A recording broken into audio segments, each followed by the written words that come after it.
A hazy situation, the global stance on hemp. Hemp. It's been used for centuries to make everything from rope and clothes to food and fuel. But somewhere along the way, it got caught in the crosshairs of the war on drugs.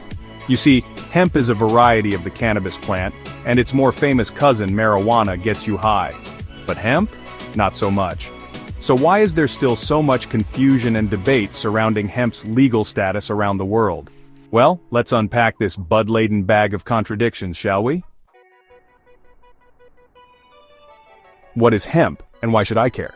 So what exactly is hemp?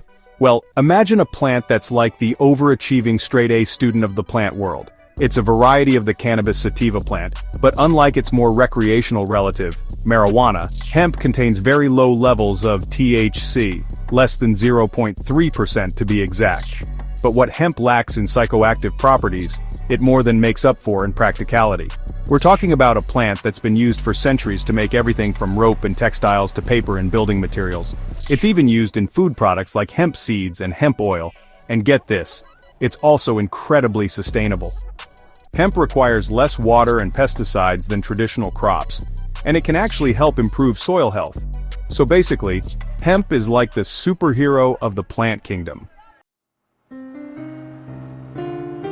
The United States, land of the free, home of the hemp dilemma. Now let's talk about the United States, a country with a long and complicated history with cannabis. For decades, hemp was lumped together with marijuana and effectively banned. But in 2018, the US government finally saw the light and passed the Farm Bill, which legalized hemp production nationwide.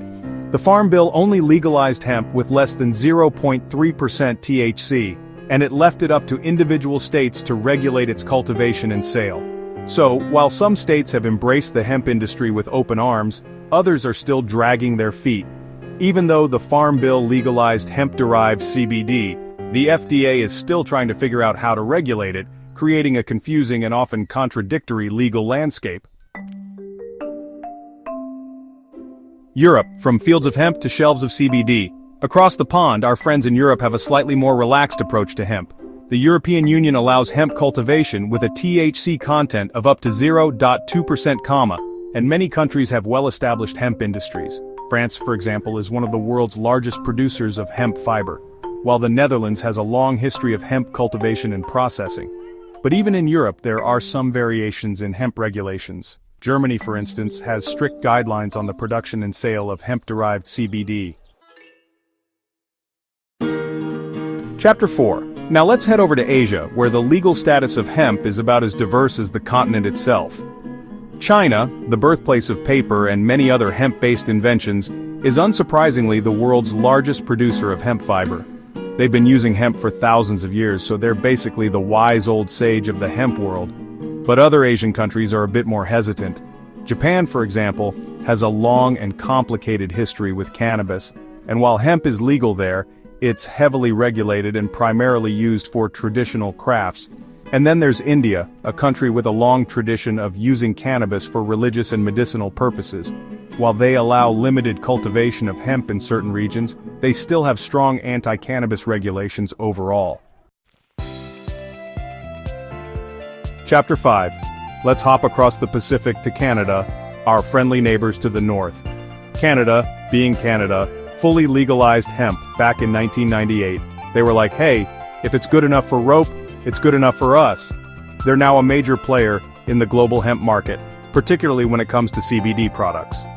South of the US, we have countries like Uruguay, a country known for its progressive drug policies. Uruguay was actually the first country in the world to fully legalize recreational cannabis, so it's no surprise that they've also embraced hemp. Chapter 6. Now, let's venture into Africa, a continent with vast potential for hemp cultivation. Unfortunately, hemp is not widely cultivated in Africa yet, partly due to its association with marijuana and the stigma surrounding cannabis in general.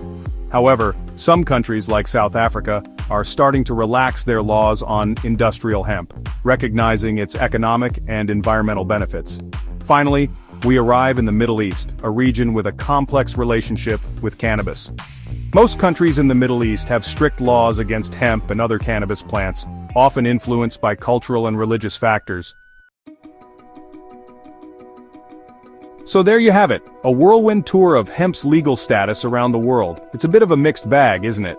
But one thing's for sure, as the world wakes up to the incredible potential of this versatile and sustainable plant, we're likely to see more and more countries embracing hemp. Whether it's for its industrial uses, its environmental benefits, or its potential health benefits, hemp is a plant with a bright future. With each passing year, more countries are exploring how to integrate hemp into their economies, making it one of the most promising plants of the 21st century. Stay informed as the laws surrounding this incredible plant continue to change. And who knows, maybe one day, you'll be sipping your morning coffee with a side of hemp milk, completely legally, and wonder, what took them so long? Subscribe for more updates on hemp and cannabis legalization.